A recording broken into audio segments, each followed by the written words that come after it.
Hello, everyone. This is Diego Vallota, and I'm the Managing Director of Dean Dorton Private Wealth. We're a division of Dean Dorton CPA and advisory firm, which is a top 100 accounting firm in the country. We have great resources, and we're happy to be a partner with the FPMA and to share our story and all our services. So I hope you take advantage of that. Now, I run the wealth management, and how we work with our clients is our clients have a CPA and a wealth manager working on their behalf. We look at the whole balance sheet, we take a tax perspective and a planning perspective when we're doing that. So we'll take a look at their business and how can we help that. We'll take a look at the 401k programs that the business has. We'll take a look at the individual retirement accounts. We'll take a look at their investment accounts, whether it's securities or private equity. We'll take a look at insurance, life insurance, disability insurance.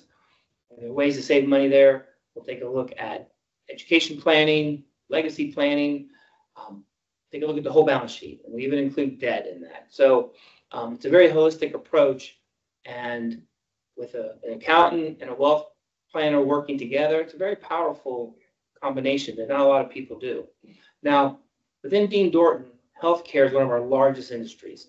We have a lot of talented, dedicated people in that space. So please, feel free to call us and ask us for advice or access our resources. It's tremendous, really. Now, why are we in wealth management? Well, we're in wealth management because it's another opportunity to help improve and impact our clients' lives. The older you get, the more important it is to not make those costly mistakes that could set your retirement back years. And so we want to help avoid those. So that's one of the ways that we define success, is helping avoid mistakes and seeing our clients reach their financial goals and desires, whether it's selling a business, whether it's doing what they want, retirement, traveling, whether it's planning for their kids' college or leaving a legacy. And in some cases, it's even dancing more often. And I'll get into that in a bit. So I'm going to share my screen here so we can I can show you kind of what we do and how we do it and why we do what we do. And if you have any questions, please feel free to write them in there, or you can reach out to us individually, and we'll be happy to talk to you. Now, I know getting control and getting started can be intimidating, can maybe be a bit embarrassed because you haven't started and it's too late, and maybe you think you're going to work till you're 100. What I can tell you is it's never too late to get started, and you're not alone. A lot of people are in the same boat. We've seen a lot of it. And in a lot of cases, it's really not as bad as maybe you think it's going to be. We have a client who came to us because their family told them, you need to talk to them, you need to get a plan together. There's a lot of complicated stuff in their lives. And when I met with them, they told me, well, I don't know why we're here. We're just going to work till we're 100. That's kind of our plan. We really haven't planned much, and that's it. I said, well, let's go through our process. Let's see where you are, and then we'll put a plan in place and see what the outcome is. You never know.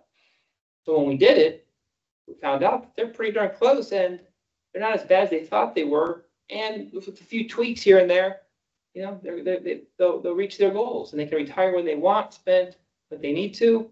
And I'll never forget, in one of our meetings, the husband did a lot of the talking, and he kind of controlled the conversation. So I turned to Kathy. I said, Kathy, what would you like to happen in your retirement? And she says, oh, whatever he says is fine. And I said, no. I want to know, what is it that you want? She stopped and she looked and she said, well, I want to go dancing more often, I think. And he looked at me and her, and he had no idea. So now it's become part of our meeting is, how often are you going dancing and so forth. So reaching your financial goals, doing it, starting it right now is really, really important. And I'm going to show you what our program is along those lines, and also selling your business.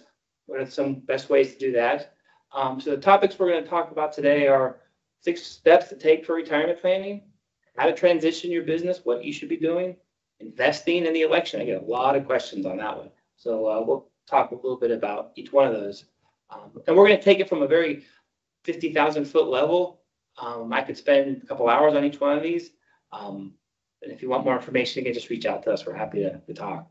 So the first question I get a lot is Social Security. Will it be around? during this time, during this election cycle, people are always talking about Social Security. It's going to go away. It's going to disappear in 2035. Well, that's not the case. Social Security is going to be here. There's some easy, simple fixes that they can do. Raise taxes just a little bit. They can push back benefits. They can cut some benefits. There's things that they can do. And so Social Security will be here. Now, for the average American, it covers only about 40% of their income. So planning for other sources of income is going to be really important. Plus, if you make more than the average, obviously it's going to cover less. And if you make less than the average, it'll cover a bit more. But in general, it's about 40%. So planning for other sources of income is really, really important. Now, here's some of the 6 steps. We're going to get into each one of these a little bit more detail. So how do we start? Savings, how to choose it, what do you put your money into? Healthcare, it's a big one, and then seeking professional advice. So taking control of your future. Start a plan. So let's get started. And what are the benefits? Well, one, you get to see your finances. Sometimes you have a lot of things moving and you don't know kind of how it affects your life, and you have a big expense you want to have in the future, whether it's an RV or a business or a trip. Well, how does it affect my goal for retirement? This will help. Create a strategy. Your lifestyle and your finances, a big interconnectedness there, and you've got to know how to work through that. Long-term financial goals. How do we plan for those? Make sure there's enough money there. Make sure you're taking tax implications into consideration. And then let's track your progress, and then let's make adjustments as we go. And it's really important because things change in your life. You may have more kids. You may have a death. You may have a marriage. You may have a health issue. I mean, there's lots of things that happen that we'll need to make adjustments for. So what should a financial plan include? Well, it should include a cash flow analysis. You want to know what you're spending versus what your income is. Savings. You want to know risk management, which is insurance. Do you have enough?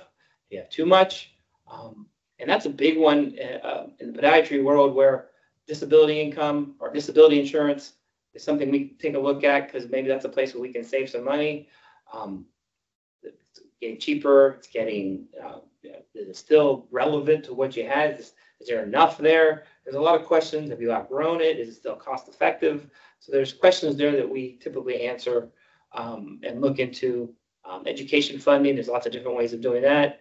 Retirement planning, estate planning, and business succession. Right? How do we pass on your assets to the next generation in the most tax efficient way? And how can you retire and sell assets in the most tax efficient way? So planning is very important in that aspect. Now, as a business owner, all that's included, but there's a couple of things that are kind of more focused on you. One is separation of finances. We do see situations where the owner kind of mixes his personal and the business. That's a big no-no. It could compromise your personal finances, especially if the business fails. You could be exposed to creditors, so it's really important that separate finances from business, the personal. Succession planning, we're going to get into that. Kind of pre-transaction planning is really important, especially for retirement. So we'll get into some of those topics in a little bit more detail. So again, why are you planning for the future? Because people are living longer, people are retired longer. Gallon of milk costs $4.44 on average, and 53 is projected to be $10.78, and that's at a 3% inflation rate. Gallon of gas, $3.28, expected to be close to $8. So we have to plan for increases in costs, and how do you keep up with that? If you don't plan, it's really going to affect your retirement, especially when you're on fixed income. Choose your savings vehicle. So if you own a business, should you have a SEP, a simple, a 401k? Should you put money into an IRA, or should you do a Roth? What makes sense in your situation? Well, talk to an advisor and find out what's the best vehicle for you. Starting early, of course, we all know starting early is important. Rule 72, so a lot of you have heard of this, but the S&P over the past 30 years has averaged about 12%.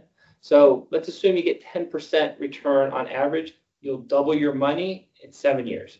So if you're doing it at 20, think of how many 7 years you have to double your money. So the earlier you do it, the better. So this is another reason why doing it earlier is better, and planning earlier is better. How to increase your savings when possible. So people get raises or they get a bonus. It's a great opportunity to put some money away. I know some people who say every year I'm going to increase my savings by 1%, and they do that. We can take a look at some of the insurance, whether it's life insurance, are there cheaper? Is it more cost-effective ways to do that? Disability, I know we can take a look at that. There's usually better opportunities there in that world. And be smart with your budget. Maybe you, instead of going out to lunch every day, maybe you bring in some leftovers one day a week or 2 days a week. Instead of going to Starbucks every day, maybe you go, take off 1 or 2 days and take that $4 or $5 and stick it into a savings account. There's little things you can do that can really that in the long run. And don't forget about healthcare. We got a plan for that. This is your world, so you know. But according to AARP, 65-year-old couple retiring in 23 will spend about $350,000 on healthcare. So planning for that's a big thing, and sometimes people forget to do that. So I know if you're probably busy with family and working and building a business and etc. So if you need help, still reach out. We have lots of people here that can help, very knowledgeable, that can help you get started. You could be one that wants to do it yourself. That's fine. Maybe you want to do it yourself, but you want to talk to somebody and kind of throw some ideas. We can do that. I have clients who are retired and they can do their own research, but they call me up and ask for a second opinion. Am I doing this right? Right. And then there's those who are so busy, don't want to do it, and they just come to us, and then we do the whole thing for them. So seek advice if you need to. It's really important. Now, general rule of thumb numbers. So everybody's different. Everybody has their own situation. But in general, you want to plan to replace about 75 to 80% of your pre-retirement income as you're going forward. Again, everybody's a little different. This is just a rule of thumb type of stat. In general, again, in your 20s, we tell kids save between 7 and 10%, 30s, 40s, 50s, 60s, 20% or more. Everybody's a little different. Their lifestyle's a little different. I usually like to tell people to save at least 10% in their 20s because as they get older and have kids, that 10 to 15 tends to get a little harder. And so I'd rather see them doing it earlier. But these are good general rule of thumb for people. So you own a practice and you're thinking about selling it and it's going to be your retirement, right? And so a lot of times you talk to business owners and their retirement is, I'm going to sell my practice and that's going to be I'm going to live off the money for the rest of my life. And that's ongoing thought for a lot of people. Well, here's some facts. An estimated 82% of family owners want to protect the family business. Okay. They want 65% want to ensure it stays in the business. And 64% desire to create a legacy. That's what they want. That's their desire. But in actuality, only 47% have a written shareholders agreement. Only 18% have entry and exit provisions. And 34% of the business owners have a will testament. So what they want and how they execute it are two different things. And that's why working with a professional that you trust is really, really important, especially to help reach those goals. Now, gist of all of this and the base of all of this is start early and find advisors that you trust. So for the person who counting on their business, their practice being their retirement, there's some risks involved in that you need to be aware of. Many cases, the owner is the business, right? So the clients, the patients are there because of the owner. And so that can be a discount to the valuation. If you don't start early, let's say you're 65, 70, and you've been working part-time and you've not been willing to sell, but you're willing to do it now at 70, well, maybe there's not a buyer at the time you want to do it. Might if you get disabled, right? If you pass away and now your spouse is stuck with this practice, and then she has to sell it at a discount. Market changes. Now, I've seen this happen. The market changes where a client of mine was going to sell their practice, and they thought for sure they were going to get at least what his buddy at the country club got, because his practice was better, bigger, longer. And then when he went to go sell it, he got less, and he couldn't understand why, because again, the marketplace changed. He didn't plan early enough, look for buyers, etc. So there are some inherent risks on saying my biggest retirement asset is going to be my company. And so if that's the case, we really got to plan early. Start the planning process early anyway. So when do you want to plan for the transition? Again, earlier the better, earlier the better. Why do people wait? Well, they're focused on growing their business. They're focused on trying to make it profitable, and it can be kind of a hassle, so they push it off. But what tends to happen is when you're 60s and 70s, you tend to work less, and clients tend to leave. The value is not there. Sales aren't there, and you could have done a lot more if you'd have done it a couple of years ago. And so here's some things to look at in your 50s, 60s, and 70s. And this slide, the most important piece to know is finding the appropriate buyer is what's key. The earlier you do it, better chance you're going to get of finding the right kind of buyer for your exit. And because you have time. And so a lot of times people come to the table and then the deal will break down because of what have you, and you go on to the next one.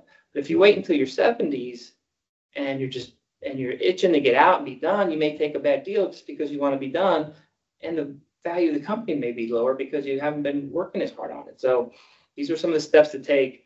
The earlier you do it, the better chance you have of finding the right kind of successor. And number two, the earlier you do it, there are more payment options and buyout options that you can put together, because you have time versus they have to come up with the cash now. Trying to find somebody who can put all that cash now because you want to be out at 75 is a little tougher.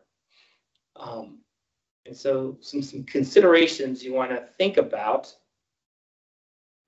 before you sell your business. Set your goals. And why is this important? Because you want to know why you want to sell and what you want to do. So when you sell the business, are you going to travel around the world and just be done, get my cash, I'm out? Are there people in the business that you feel are competent and can take it to the next level? And maybe you want to bring them along and work a way to have them own the business. Or do you want to stay in and have some patience and work a little bit here and there and make a little extra money? What is your plan?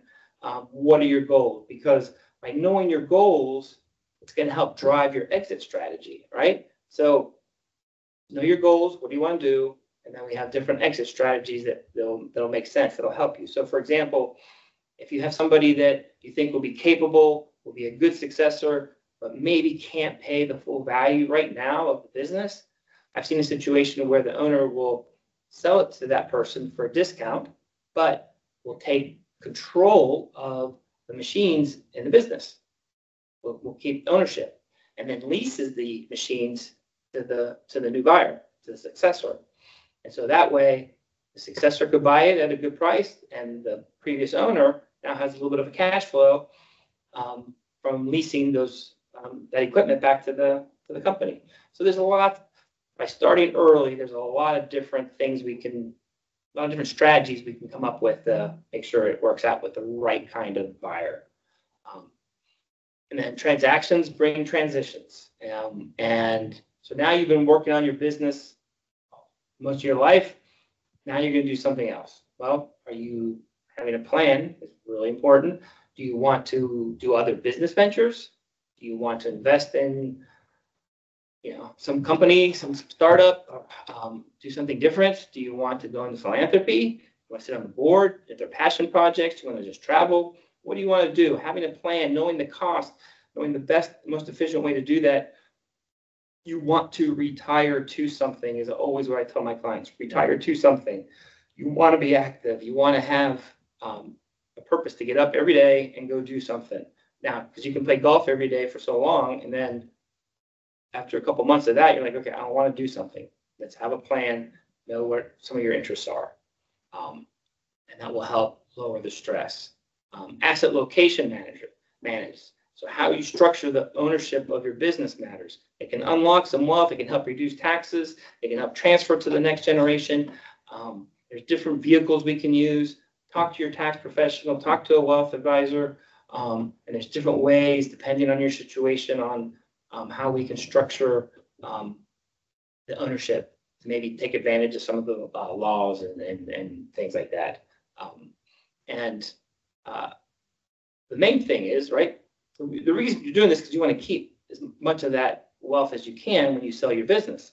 And so having a tax professional working on your behalf, doing some pre-transaction planning will really help you keep more of your wealth, and starting early as well. Some of the things that are coming up that you should know is in 26, the sunset of the Trump estate exemption reduces from 13.6 million per person to 6.8 million per person. So if you have an estate over $6 million, there's some things we can do now to help mitigate that. And will that happen? Won't that happen? I don't know. I know what the rule states today, so we're planning on, this is the thing. These are the steps we're taking today that we know about. We could try to wait until after the election, but even then, you don't really know. But we do want to have some kind of plans in place for either way. So these are things to know and plan for while you're thinking about that. Family matters. A lot of family businesses. I've seen a lot of contentions, a lot of conflicts take place because of family businesses. Most of it comes down to communication and discussing with people the plan, what you want to do, why you want to do it. And another big one is maybe you have one child working in the family business, another child doing something completely different, and then you're going to have a liquidity event. And is there a way to equalize the estate, right? And what's the best way to do that between the heirs? Because that could cause a lot of contention. And so selling the business can cause, beneficiaries to get upset. And I'm sure a lot of parents don't want that. So let's have discussion. Let's have a meeting. Let's have a plan. Let people clear, what's going to happen, why it's going to happen, and know when to say no. Now, we all know that no is a very powerful word. And why I bring this up is I find a lot of people, when they sell their business, they get a big chunk of cash. People in the community know, oh, Joe sold his business. Well, he must have got millions of dollars for that. So, let's get him on the board. Let's have him donate money to this. Well, now he's retired. He can help us with this project, right? So that can cause a lot of stress if people don't want to say no inherently. And maybe they like the project and they're thinking about it. But if we have a plan ahead of time, say, these are the plans, these are the projects I want to do, these are the people I want to support. I have a foundation or I have a donor advised fund, and we have that set. It's a lot easier to talk to people and say, look, I already have this set. Thank you for coming to me. But we have a plan. It's being executed. Thank you very much. And it really will help relieve some of that stress that I see people go through. So in summary, basically start early. It's very important to do that, to have the right kind of successor. And you want to communicate with your family what the plan is, so there's no discourse. You want to reduce that afterwards. Talk to your advisors to make sure you're doing it on a tax efficient basis. You have all the right structure in place. It's really, really important. And then it will just relieve so much stress and anxiety from making that next step, which I know can happen. So now, I get a lot that question that I brought up at the beginning of what's going to happen in the election. If so-and-so wins, what's going to happen? If so-and-so wins, should I take all my money and put it in cash? Should I buy gold? Right? All that kind of stuff. And my reaction, my response is, it doesn't matter who wins. I don't care who wins. Now, in this chart, you can see back to 1933 that it doesn't really matter. Markets tend to do pretty well whether you have one president, one party or the other. Congress could be Republican, House could be, so the first one, you had Democratic Senate, Republican House, Democratic President, 15%. Not bad, pretty good. That looks like it's probably the best scenario. Republican Senate, Democratic House, Republican President, 13 point, not too bad. Right, so it doesn't really matter. The markets are agnostic to who's in office, what party is in office, right? So what we focus on here is having the right kind of asset allocated model to help you reach your goals, and to make sure we're taking the right kind of risks in your portfolio. Now, the one thing I will say that I have seen is that depending on what party wins can maybe help a certain sector.